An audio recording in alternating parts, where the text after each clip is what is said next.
I'm Emma Thompson, and for 29 years, I believed family meant unconditional love and support. I was wrong. When my parents called my wedding a complete waste of time and announced they'd be boycotting it entirely, I realized I'd spent my entire life chasing approval from people who would never see my worth. But their absence from my special day became the catalyst for something they never expected. By the time I was done, they didn't just remember my wedding, they remembered exactly what happens when you underestimate the daughter you've spent a lifetime dismissing. Before we jump back in, tell us where you're tuning in from, and if this story touches you, make sure you're subscribed because tomorrow I've saved something extra special for you. Growing up as Emma Thompson in Toledo, Ohio, I learned early that love came with conditions. My older brother Michael could do no wrong in my parents' eyes. Every report card he brought home was celebrated with dinner at his favorite restaurant. Every achievement, no matter how small, earned him praise that echoed through our house for weeks. When Michael announced he was studying finance in college, my father Robert practically glowed with pride, telling anyone who would listen that his son was going to be a real professional who understood how the world actually works. Meanwhile, I was the dreamer, the one who spent hours sketching in notebooks and designing posters for school events. My mother Linda would find my artwork scattered across the kitchen table and sigh heavily, as if my creativity was some kind of personal inconvenience. When I told them I wanted to study graphic design at Columbus State, the reaction was swift and cutting. "Art school is expensive daydreaming," my father said, barely looking up from his newspaper. "Michael's getting a real education that will actually pay bills." My mother nodded in agreement, adding that I should consider something more practical like teaching or nursing, careers that were appropriate for young women who want stable lives. But I persisted, working nights at a local coffee shop to pay my tuition, watching my parents beam with pride as they helped Michael with his expenses while I struggled alone. They attended his college graduation with a professional photographer and a celebration party afterward. When I graduated with honors 3 years later, they showed up 20 minutes late, stayed for the ceremony, and left immediately afterward because they had plans to help Michael move into his new apartment. The message was crystal clear. His successes mattered, mine were afterthoughts. The pattern continued after graduation when I landed my first real job at a small marketing firm in Columbus. I was making decent money, building a portfolio, and finally feeling like I was proving my worth in a field I loved. But every phone call home was met with questions about when I was coming back to Toledo, when I was going to settle down, when I was going to stop playing around with computers and do something meaningful with my life. Michael, meanwhile, had gotten a job at First National Bank and was quickly climbing the corporate ladder. Every family gathering became a celebration of his latest promotion, his new car, his growing savings account. I would share news about successful campaigns I'd designed or clients I'd impressed, only to be met with polite nods and quick subject changes back to Michael's accomplishments. The breaking point came during what should have been my moment of triumph. I had been working at the marketing firm for 2 years when opportunity knocked in the form of a massive project. A regional restaurant chain called Midwest Eats was expanding throughout Ohio and needed a complete rebranding package. We're talking logo design, marketing materials, website overhaul, social media strategy, the works. The contract was worth $50,000 to our firm, and I was chosen as the lead designer. This was my chance to establish myself as a serious professional, to build a reputation that could launch my own freelance career, maybe even my own agency someday. I had spent weeks preparing my presentation, researching the restaurant industry, developing concepts that would set Midwest Eats apart from their competition. The initial meeting went perfectly. The executives loved my vision, my energy, my understanding of their brand identity. They wanted to move forward immediately, with a tight 6-month timeline that would have me working overtime but earning recognition that could change everything. I signed the preliminary agreement on a Friday afternoon, feeling like I was finally stepping into the future I'd dreamed about since college. That same evening, my phone rang. It was my mother, and I could hear the strain in her voice before she even explained why she was calling. Thompson's hardware store, the family business my grandfather had started in 1963, was in serious trouble. Competition from big box stores had been eating away at their customer base for years, but now they were facing bankruptcy. Suppliers were demanding immediate payment, the landlord was threatening eviction, and my parents were drowning in debt they'd been hiding from everyone, including Michael. "We need your help, Emma," my mother said, her voice cracking with emotion I'd rarely heard from her. "You understand marketing and advertising. You know how to make businesses look appealing. We can't afford to hire a real marketing company, but maybe you could help us figure out how to bring customers back." My father got on the line, his pride clearly wounded by having to ask his dreamer daughter for assistance. "We know it's not the same as your computer work in Columbus, but maybe some of those skills could help save what your grandfather built." The request came with an impossible timeline. They needed help immediately, not in 6 months when my Midwest Eats project would be complete. They needed someone to work full-time on saving the hardware store, developing new marketing strategies, redesigning their image, basically becoming their unpaid marketing department while they tried to stay afloat. It meant walking away from the biggest opportunity of my career, disappointing clients who were counting on me, and potentially damaging my professional reputation by backing out of a signed agreement. But they were my parents, and despite years of feeling overlooked and undervalued, I couldn't watch them lose everything my grandfather had worked to build. The family business employed 4 other people besides my parents, people I'd known since childhood who would lose their jobs if Thompson's hardware failed. I called my supervisor on Monday morning and explained the situation. Walking away from the Midwest Eats contract meant forfeiting the substantial commission I would have earned, accepting a black mark on my professional record, and essentially starting over career-wise whenever I eventually returned to Columbus. I moved back to Toledo that week, cramming my belongings into my old bedroom and throwing myself into saving Thompson's hardware with the same passion I'd brought to my corporate projects. I spent the first month just assessing the situation, which was worse than my parents had initially admitted.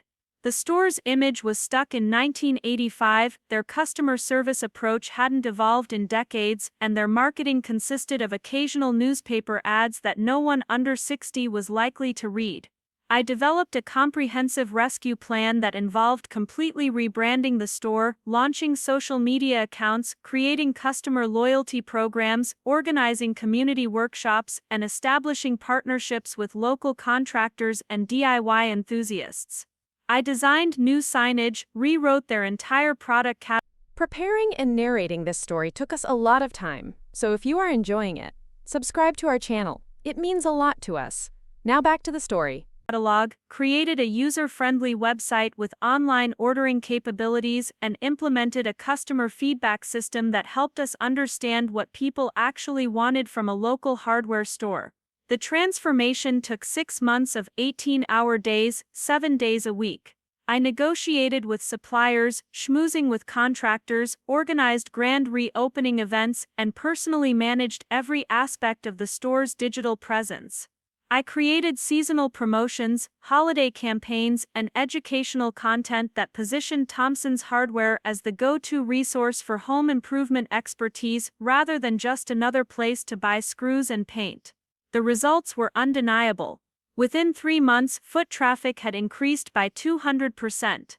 Sales revenue jumped 40% in the first quarter, and by the end of my first year back home, Thompson's Hardware was not only profitable again but expanding their inventory and considering hiring additional staff. Local newspapers wrote articles about the store's remarkable turnaround, praising the innovative marketing strategies and community engagement that had revitalized a struggling family business.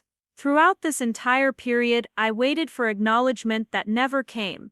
My parents were grateful for the store's success, but they seemed to view it as a natural correction rather than the result of my specific efforts and expertise. When customers complimented the new website or marketing materials, my parents would smile and accept the praise without mentioning who had created everything. When the local business association invited Thompson's Hardware to present their turnaround story at a networking event, they asked Michael to give the presentation, despite the fact that he had contributed absolutely nothing to the store's recovery and was still working his bank job 2 hours away.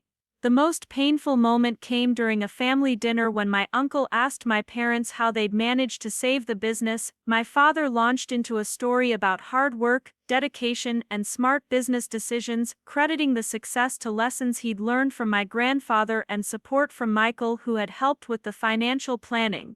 My mother nodded along, adding that they'd made some changes to attract younger customers, but never specifically mentioning my role in designing and implementing every single one of those changes. I sat there listening to them rewrite history, erasing my contributions from the narrative of their own rescue. When I tried to interject, mentioning the rebranding campaign and digital marketing strategy, my father waved dismissively and said, "Well, yes, Emma helped with some computer stuff, but the real work was understanding our customers and getting back to basics." It was as if 6 months of my life, my sacrificed career opportunity, and my professional expertise had been reduced to some computer stuff. Michael, to his credit, looked uncomfortable during this conversation, but he didn't correct our parents' version of events. Later, when I confronted him privately, he shrugged and said he assumed I was happy to help the family business and didn't need public recognition for doing what any family member would do. The dismissal stung even more because it came from someone who had never sacrificed anything significant for anyone else in his life. But I convinced myself that recognition wasn't important, that family loyalty mattered more than personal credit. I told myself that my parents were just private people who weren't comfortable with public praise, and that their gratitude was implied by the fact that they'd asked for my help in the first place. I stayed in Toledo, continuing to manage the store's marketing and customer outreach, believing that eventually my contributions would be acknowledged and valued. During this time, I reconnected with David Martinez, someone I'd known peripherally in high school who had returned to Toledo after finishing his teaching degree. David was working as a middle school science teacher, coaching soccer, and volunteering with local environmental groups. He was kind, thoughtful, and genuinely interested in my work at the hardware store. Unlike my family, he understood and appreciated the complexity of what I'd accomplished, often asking detailed questions about marketing strategies and branding decisions. Our friendship developed into something deeper over several months of long conversations, shared interests in hiking and photography, and a mutual appreciation for creativity and hard work. David saw me as an accomplished professional who had made significant sacrifices for her family, not as the impractical dreamer my parents seemed to think I was. When he proposed after we'd been dating for 18 months, I felt like someone finally saw and valued who I truly was. Planning our wedding became the next test of my family's priorities, and unfortunately, they failed spectacularly. From the moment David and I announced our engagement, my parents' response was lukewarm at best.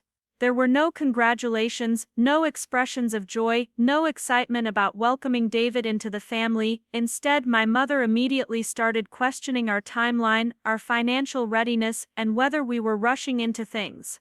"You're still figuring out your career," she said during the engagement dinner David and I had organized. "Maybe you should focus on getting more established before taking on the responsibility of marriage."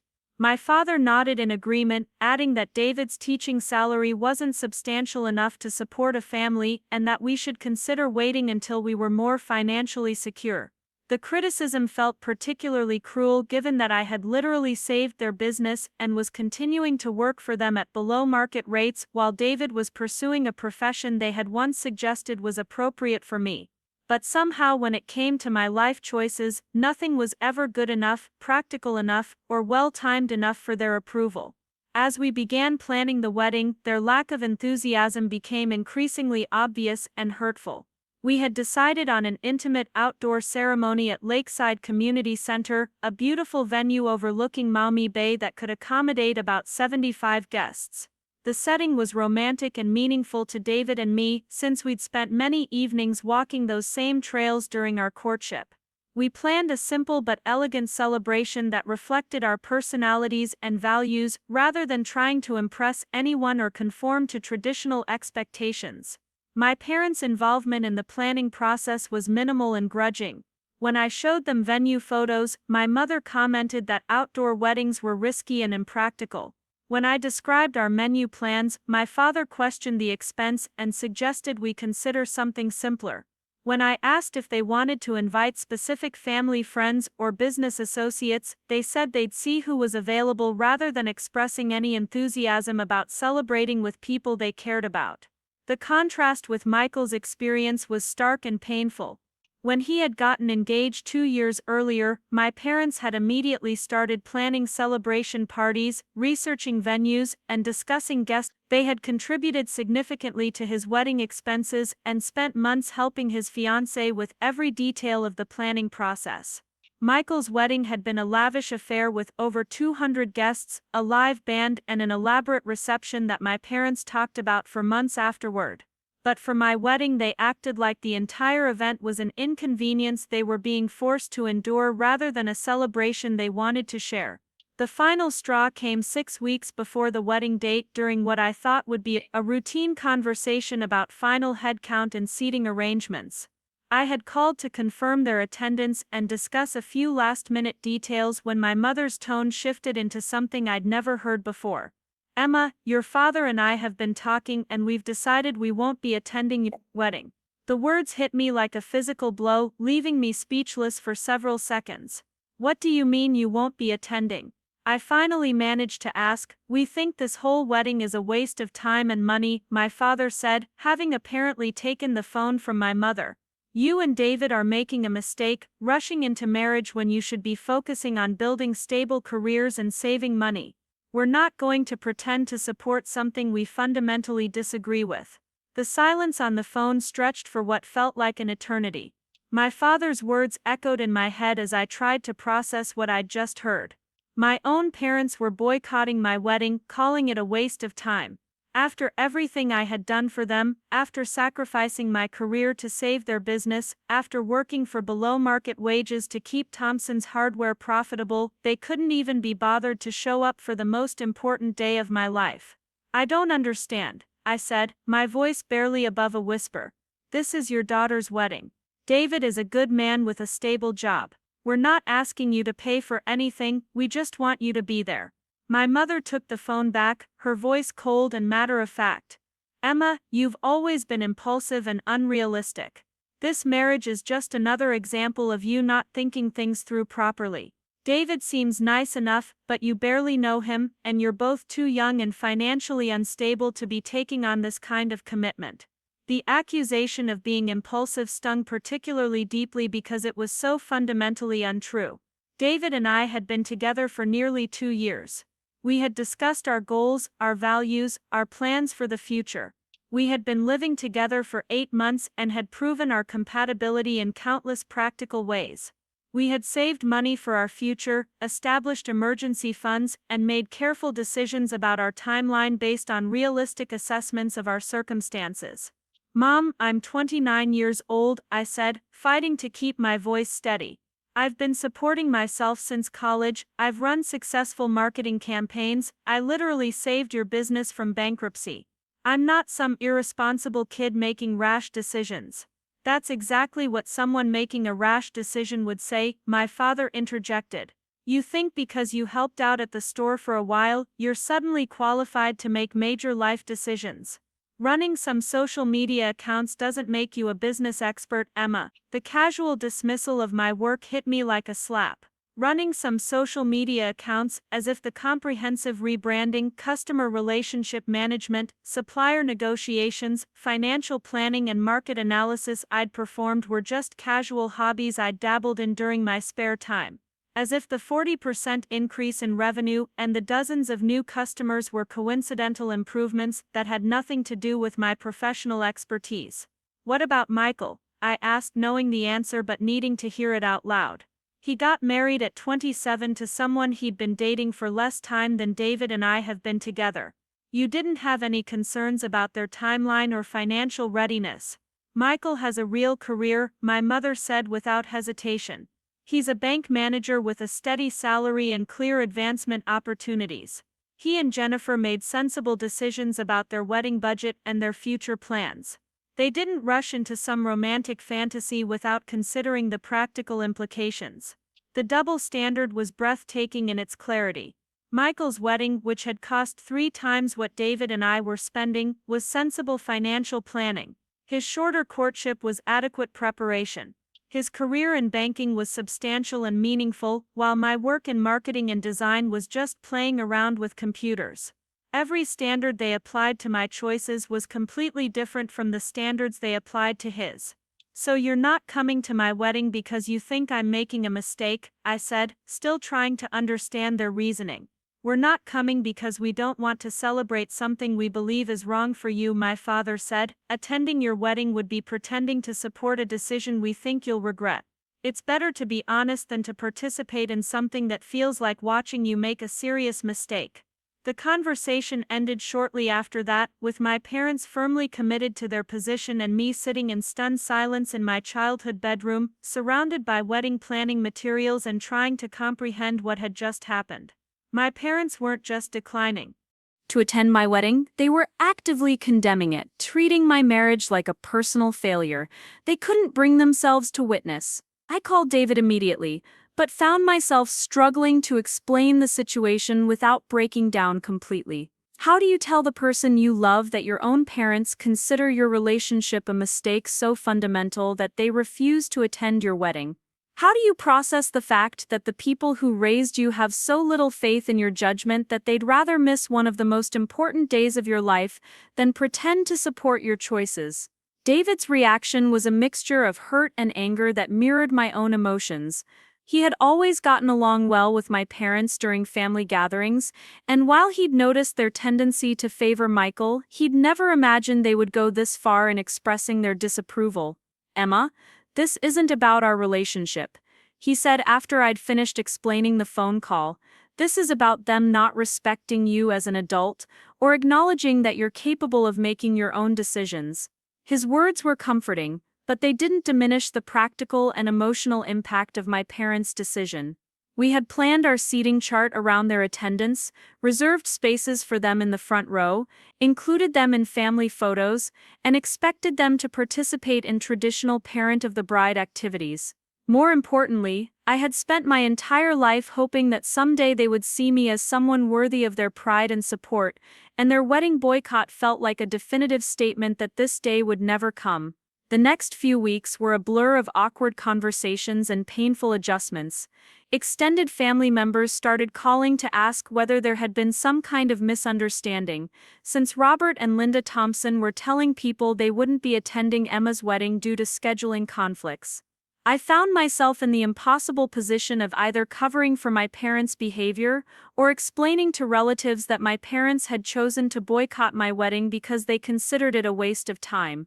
Michael called 3 days after my conversation with our parents, clearly uncomfortable but attempting to play peacemaker.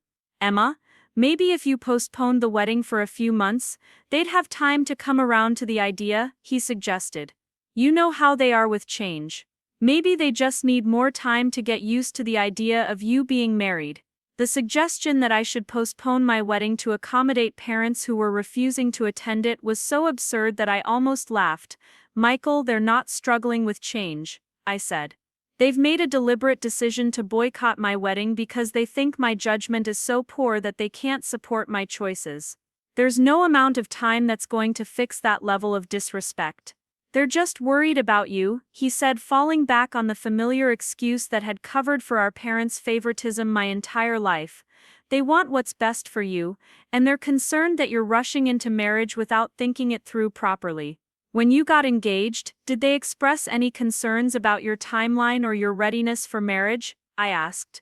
The pause that followed told me everything I needed to know. "That was different," he finally said. "Jennifer and I had been talking about marriage for a while before I proposed." "David and I have been talking about marriage since our 6-month anniversary," I replied. "We've been living together, sharing expenses, making joint decisions about our future.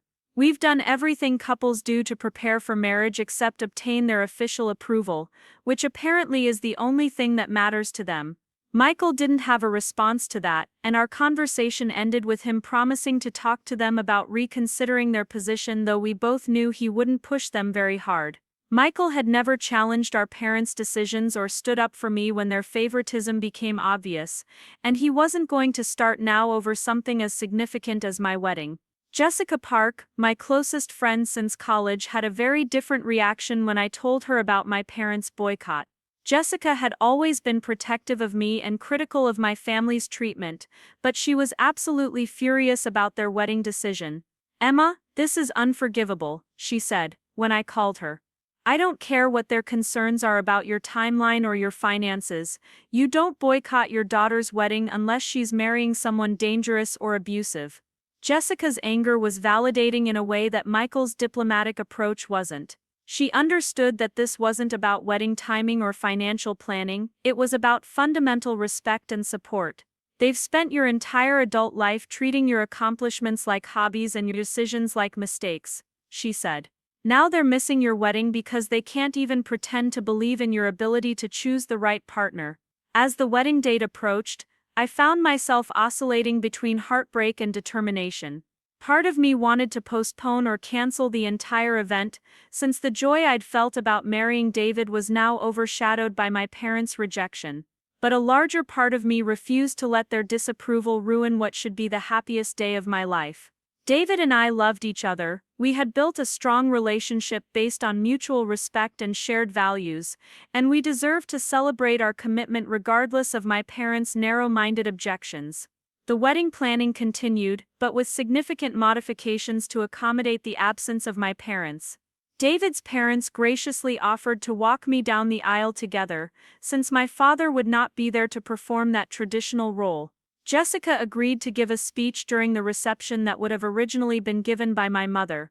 We adjusted the seating chart, revised the guest list, and prepared ourselves for the questions that would inevitably arise when people noticed my parents weren't there. 3 days before the wedding, I decided to make one final attempt to reach out to my parents. I wasn't going to beg them to attend or apologize for my choices, but I wanted to give them one last opportunity to reconsider their position. I drove to Thompson's Hardware, where I found my father working on inventory and my mother managing the customer service desk that I had redesigned the previous year. "I wanted to talk to you one more time before Saturday," I said, approaching them during a quiet moment in the store. "I understand that you have concerns about David and me getting married, but this is your only daughter's wedding. I hope you'll reconsider and decide to be there." My mother looked up from her paperwork with an expression of mild annoyance, as if I was interrupting something important. "Emma, we've already explained our position. We're not going to attend a wedding that we believe is a mistake. It wouldn't be honest or helpful for anyone involved." "What exactly do you think is going to happen?" I asked. "Do you think David is going to abandon me? Do you think I'm going to regret marrying someone who treats me with respect and supports my goals? Do you think our marriage is going to fail because we didn't wait for your approval? I think you're too young and too impulsive to be making permanent decisions," my father said, not looking up from his clipboard. "I think you've confused a nice relationship with readiness for marriage, and I think you're going to realize in a few years that you rushed into something you weren't prepared for." The condescension in his voice was unmistakable. After everything I had accomplished, after proving my competence and maturity in countless ways, he still saw me as an impulsive child who couldn't be trusted to make important decisions about my own life. The irony was particularly bitter, given that I was standing in the store I had saved, surrounded by marketing materials I had created, talking to customers who returned because of loyalty programs I had designed. "Dad, I'm the same person who developed the comprehensive business plan that saved this store from bankruptcy," I said. "I'm the same person who increased your revenue by 40% and brought in dozens of new customers.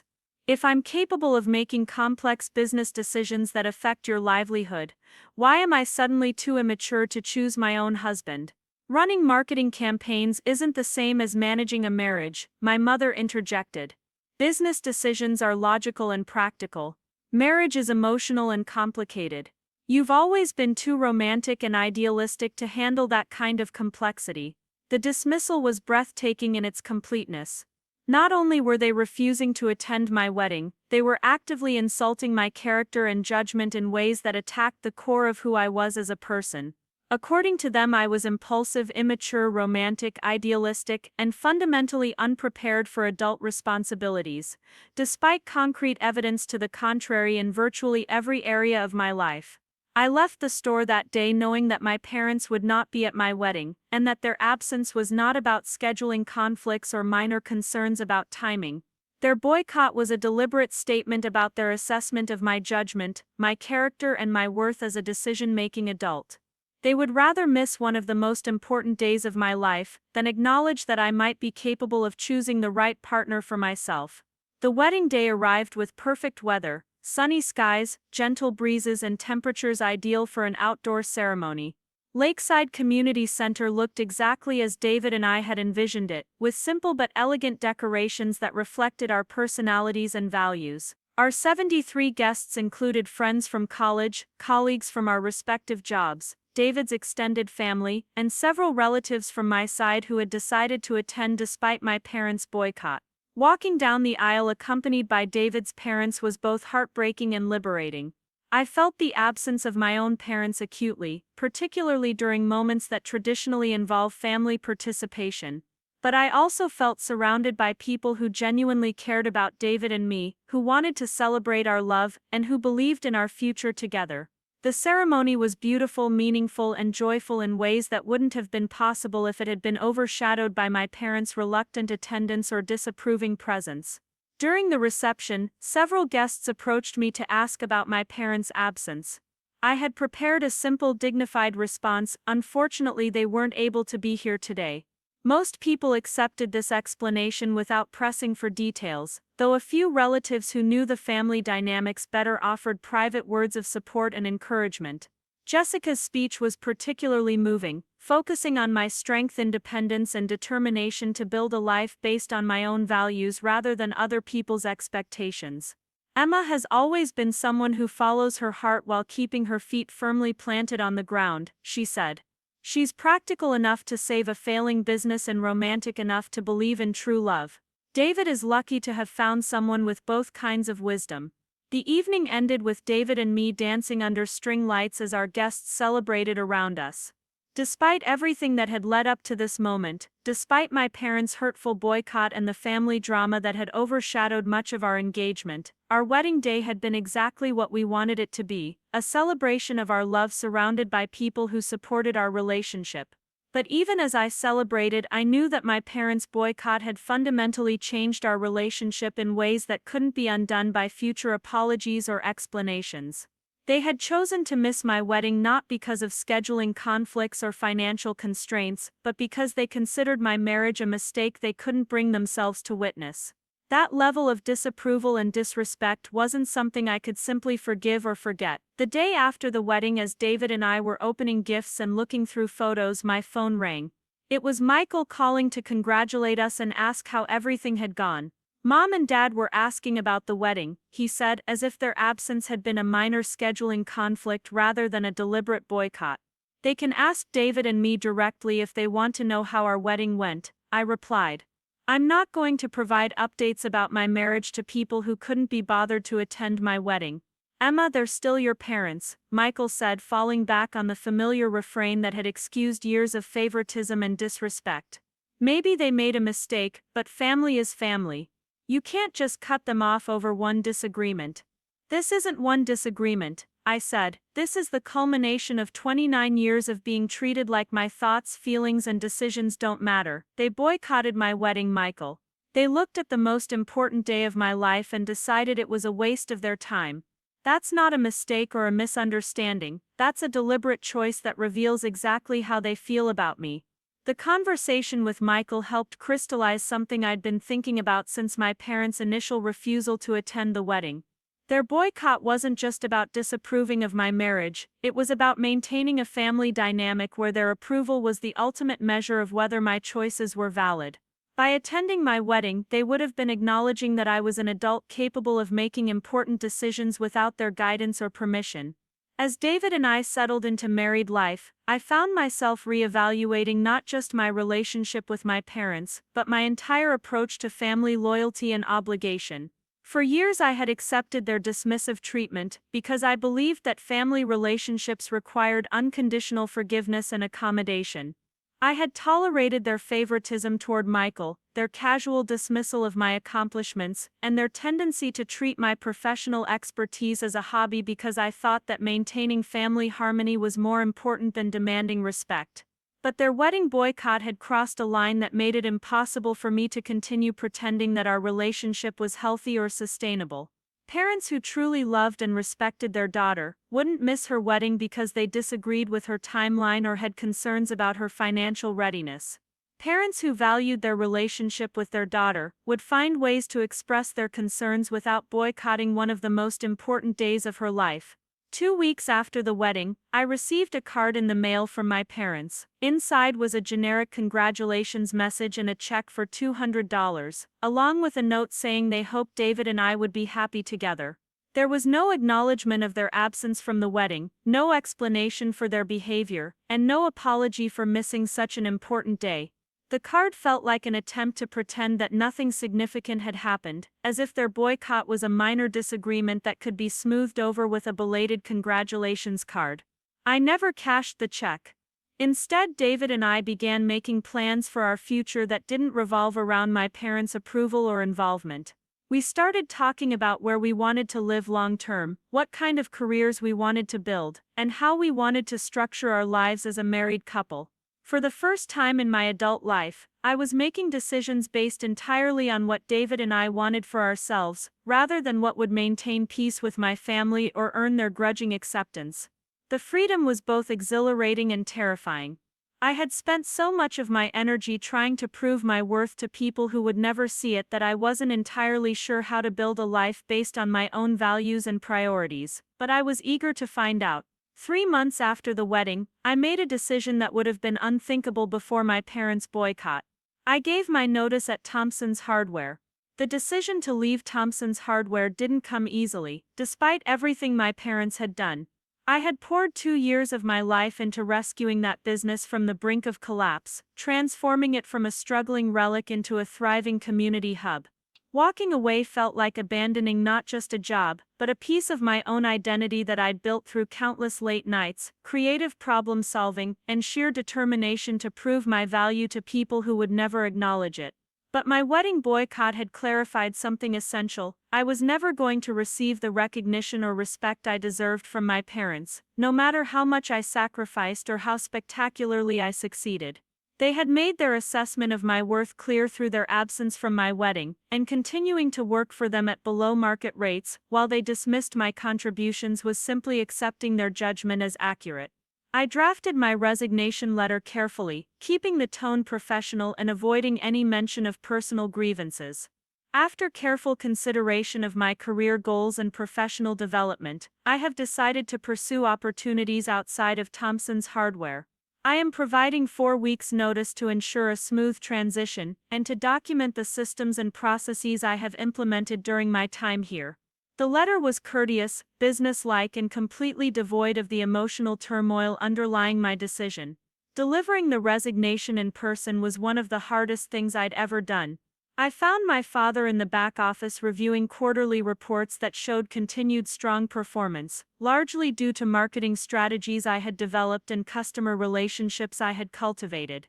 He looked up from the spreadsheets with mild curiosity when I entered, apparently not sensing the significance of the moment. "I'm giving my notice," I said, handing him the envelope containing my resignation letter. "I'll be leaving Thompson's Hardware in 4 weeks. The surprise on his face was almost comical. For perhaps the first time in my adult life, I had done something that genuinely caught him off guard. "Leaving? What are you talking about?" You can't just leave the family business. "I can, and I am," I replied, keeping my voice steady despite the pounding of my heart. "I've enjoyed contributing to the store's success, but it's time for me to pursue other opportunities that align better with my long-term career goals."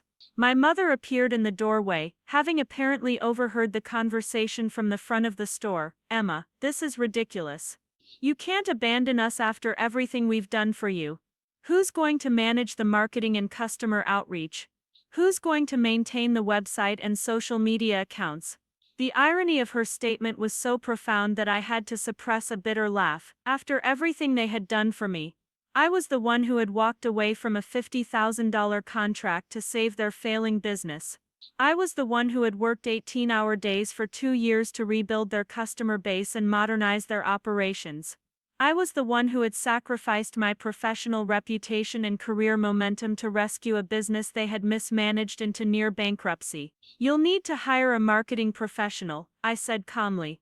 I've documented all of the systems and processes I've implemented, and I'll spend the next 4 weeks training whoever you hire to replace me.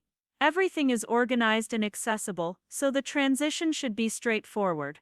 We can't afford to hire someone, my father said, his voice rising with a combination of anger and panic. You know the business is just getting back on its feet.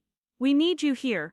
Then you'll need to handle the marketing yourselves, or ask Michael if he's interested in taking on additional responsibilities, I replied.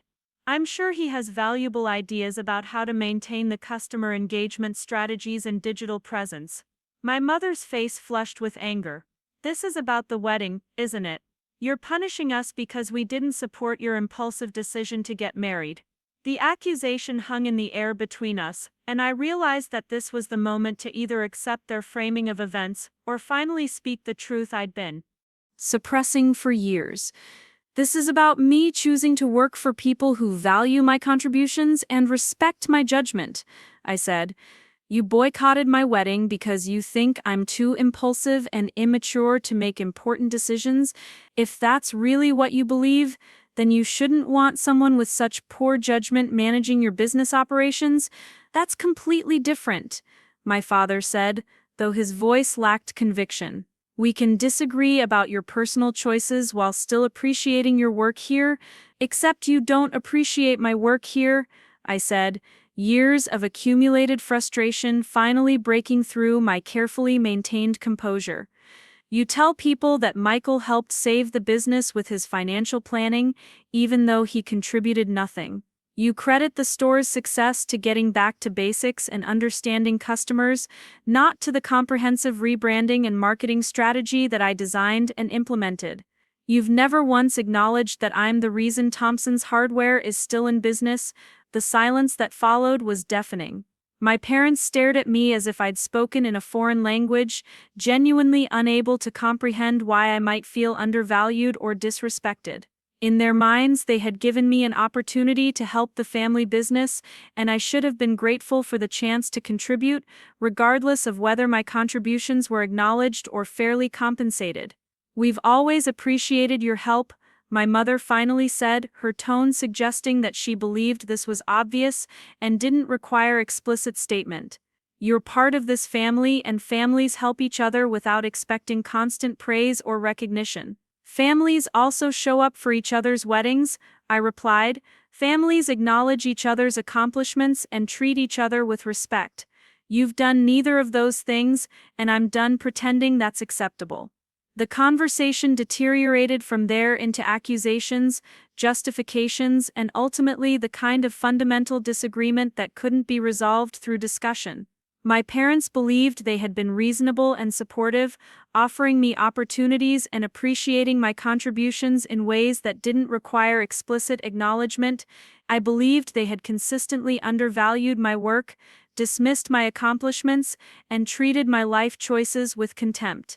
Over the following 4 weeks, I methodically documented every aspect of the marketing and customer engagement systems I had built for Thompson's Hardware. I created detailed guides for managing the social media accounts, updating the website, coordinating with suppliers, organizing community events, and maintaining the customer loyalty program. I trained the part-time employee my parents had hastily hired to replace me, though I knew from our conversations that she had neither the experience nor the expertise to maintain the sophisticated systems I had developed. During this transition period, my parents and I maintained a coldly professional relationship. We discussed business matters as necessary, but avoided any personal topics or references to our fundamental disagreement about my value and judgment.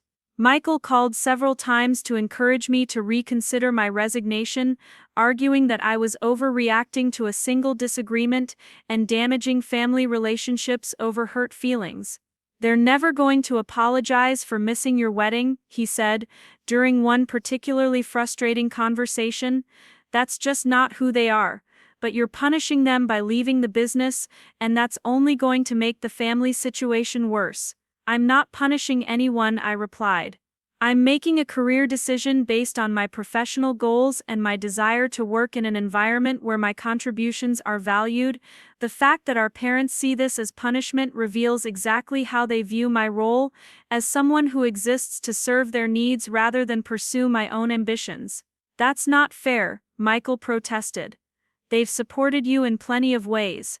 They let you move back home when you needed to help with the store. They gave you responsibility and trusted you to make important decisions. They let me live in my childhood bedroom while I worked 80-hour weeks to save their business," I corrected. "They gave me responsibility without compensation or acknowledgement, and they trusted me to make decisions only when those decisions served their interests." "That's not support, Michael. That's exploitation disguised as family obligation." The conversation ended without resolution, as most of our discussions did. Michael couldn't or wouldn't see the patterns of favoritism and disrespect that had defined our family dynamics for decades, and I was no longer willing to pretend those patterns didn't exist or didn't matter. My last day at Thompson's Hardware was anticlimactic. There was no farewell party, no acknowledgement of my contributions, no expressions of gratitude for the years I'd spent rebuilding the business. My parents were cordial but distant, treating my departure as if I was a regular employee moving on to another job rather than their daughter walking away from a family business she had rescued from failure. As I packed up my personal belongings from the small office space I'd used, I felt a complex mixture of emotions: relief that I was finally freeing myself from a situation where I would never be valued or respected, sadness that my relationship with my parents had deteriorated to this point, anger that they couldn't even acknowledge the sacrifice I'd made or the success I'd achieved on their behalf, and underneath it all, a growing sense of excitement about the possibilities that lay ahead now that I was no longer tethering my self-worth to their approval. David had been incredibly supportive throughout this entire process, never once suggesting that I should stay at Thompson's Hardware to maintain family peace or questioning my decision to walk away from a job I'd invested so much in creating. "You deserve to work somewhere that appreciates what you bring to the table," he said the night before my last day at the store. "Your parents' inability to see your value is their loss, not your failure." His unconditional support was such a stark contrast to my parents' conditional acceptance that it highlighted just how unhealthy my family relationships had become. David valued my judgment, celebrated my successes, and believed in my capabilities without requiring constant proof or ongoing justification. He had shown up for our wedding with joy and enthusiasm, surrounding me with love on a day when my parents had chosen to express their disapproval through absence. After leaving Thompson's Hardware, I spent several weeks reassessing my career options and considering what I wanted to do next. I had proven my ability to rescue failing businesses and develop effective marketing strategies, but I was tired of working in situations where my contributions were invisible or attributed to others. I wanted to build something where my work would be recognized, where my expertise would be valued, and where I could make decisions without constantly justifying my judgment to people who would never truly trust it. Jessica suggested I consider starting my own marketing consultancy, focusing on small businesses that needed comprehensive branding and customer engagement strategies but couldn't afford large agency fees. "You've already proven you can transform struggling businesses into successful ones," she pointed out. "Why not do that on your own terms where you get full credit and fair compensation for your work?" The idea appealed to me immediately. I had the skills, the experience, and the portfolio to attract clients, and starting my own business would allow me to operate according to my own values and priorities. David and I discussed the financial implications extensively, calculating how long we could manage on his teaching salary while I built my client base and developed my business model.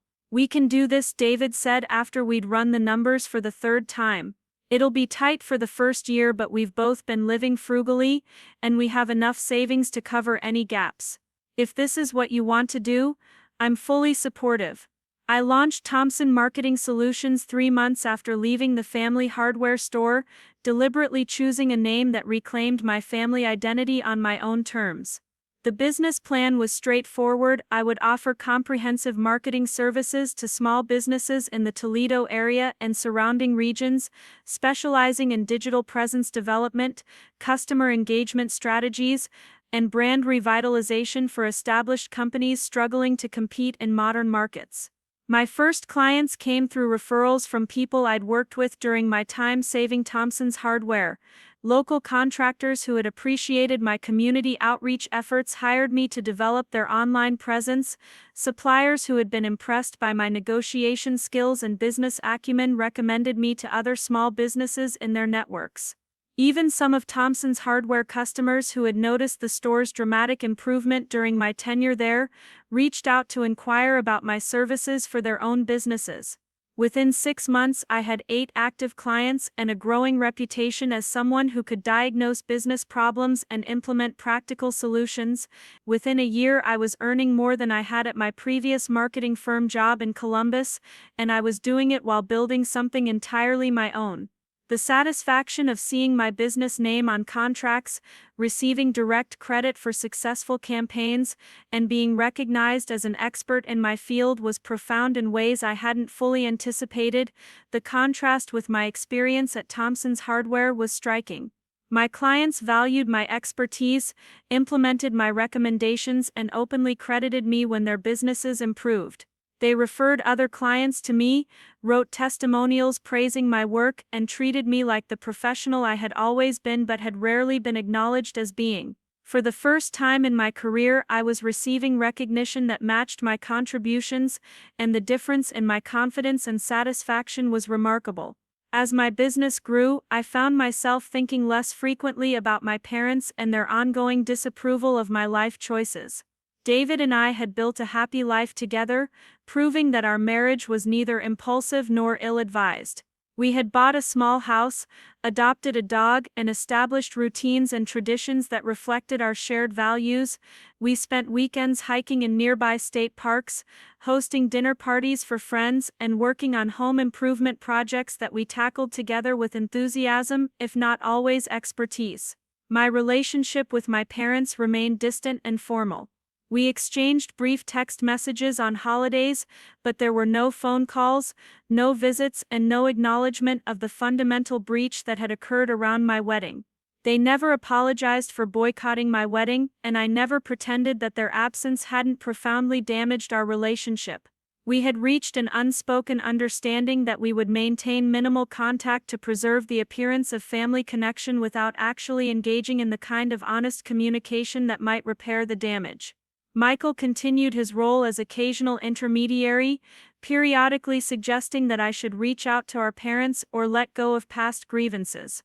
"They're getting older," he said during one phone call. "Don't you think it's time to move past the wedding situation and rebuild your relationship with them?" "I have moved past it," I replied. "I've built a successful business, a happy marriage, and a life that doesn't revolve around seeking their approval. What I haven't done is pretended that boycotting their daughter's wedding was acceptable behavior that doesn't require acknowledgement or apology." "They're never going to apologize," Michael said, as if this was simply an immutable fact that I needed to accept. "You know how stubborn they are. If you're waiting for them to admit they were wrong, you're going to be waiting forever." "Then I guess we'll be waiting forever," I said. "I'm not interested in a relationship where I'm expected to accept disrespect and dismissal without any acknowledgement that those behaviors are hurtful and inappropriate. If they can't recognize that boycotting my wedding was wrong, then we don't have enough common ground to build a healthy relationship." The conversation with Michael crystallized something important for me. I was no longer willing to sacrifice my self-respect for the illusion of family harmony. For years I had accepted my parents' favoritism, dismissiveness, and lack of acknowledgement because I believed that maintaining family relationships required me to be endlessly forgiving and accommodating. but their wedding boycott had demonstrated that no amount of forgiveness or accommodation would ever earn me the respect and support I deserved. 18 months after my wedding, something unexpected happened that would test my resolve and fundamentally alter the dynamics of my relationship with my parents. Thompson's Hardware, which had been thriving when I left, had deteriorated significantly without my ongoing management and marketing expertise. The part-time employee my parents had hired to replace me had neither the skills nor the commitment to maintain the sophisticated systems I had developed, and my parents had been unable to manage the digital presence and customer engagement strategies on their own. I learned about the store's troubles not from my parents but from former suppliers who had noticed the decline and reached out to see if I was still involved with the business. The social media accounts haven't been updated in months, one supplier told me. The website is full of broken links and outdated information. Customers are complaining about poor communication and lack of follow-through on the loyalty program benefits. The news didn't surprise me. I had known when I left that my parents lacked the expertise to maintain the complex systems I had built, and I had warned them that they would need to hire qualified professionals to replace me. Apparently, they had either been unable or unwilling to make that investment, and the business was suffering predictable consequences. What did surprise me was the phone call I received from my mother approximately 2 years after my wedding. Her voice on the line was strained and formal, as if she was making a call she had been putting off for some time. "Emma, I wanted to talk to you about the store. We're having some difficulties with the marketing and customer management systems you set up, and we were hoping you might be able to help us figure out how to get things back on track." The request was so perfectly in character that I almost had to laugh. After boycotting my wedding, dismissing my judgment, and treating my professional expertise as a casual hobby, my parents now wanted me to rescue their business again. The fact that they framed it as needing help figuring out the systems rather than acknowledging that the systems were failing without my active management was simply additional evidence of their inability to recognize my value. "Mom, I documented everything before I left," I said. "The guides I created should explain how to manage all of the systems I implemented. If you're having trouble following the documentation, you should hire a marketing professional who can help you." "We can't afford to hire someone at the rates professional marketing people charge," she said, and I could hear the frustration in her voice. "You know the business is still rebuilding. We need someone who understands what you set up and can help us maintain it without charging corporate consulting fees." "I charge corporate consulting fees now," I replied. "I run my own marketing business and my rates are competitive with industry standards. If Thompson's Hardware wants to hire me as a consultant, I'd be happy to provide you with my fee schedule and discuss what services you need." The silence on the other end of the line stretched for several seconds. "You want us to pay you to help with the family business?" my mother finally asked, her tone suggesting that this was somehow unreasonable or inappropriate. "I want you to pay me for professional services just like you would pay any other marketing consultant," I said. "I spent 2 years working for Thompson's Hardware at below market rates, and I'm not interested in providing free labor anymore, even for family. After everything we've done for you, you're going to charge us money to help save the business you were supposed to care about?" The hurt and accusation in her voice were genuine, as if I was betraying some fundamental family obligation by expecting fair compensation for my work. "Mom, I saved Thompson's Hardware once already by sacrificing a major career opportunity and working for minimal compensation," I said, keeping my voice steady despite the anger rising in my chest. "I documented everything I built so you could maintain it after I left. If you chose not to invest in proper maintenance or hire qualified professionals, that's a business decision you made. I'm not responsible for fixing problems that resulted from your unwillingness to value and compensate marketing expertise appropriately." The conversation ended shortly after that, with my mother expressing disappointment in my unwillingness to help family in need and me reiterating that professional services required professional compensation. I felt a mixture of satisfaction and sadness. Satisfaction that I had finally established boundaries around my time and expertise, but sadness that my relationship with my parents had deteriorated to the point where basic professional transactions required such difficult conversations. David was proud of how I had handled the situation. You set a clear boundary and stuck to it, he said when I told him about the call. That's exactly what you needed to do. If they want your help, they can hire you like any other client.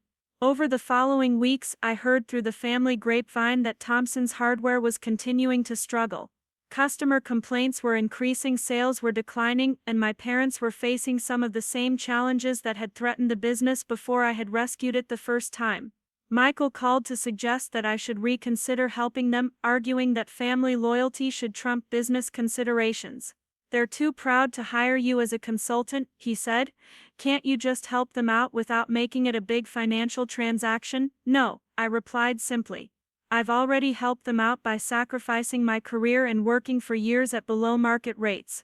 If they want additional help, they can hire me professionally or figure it out themselves.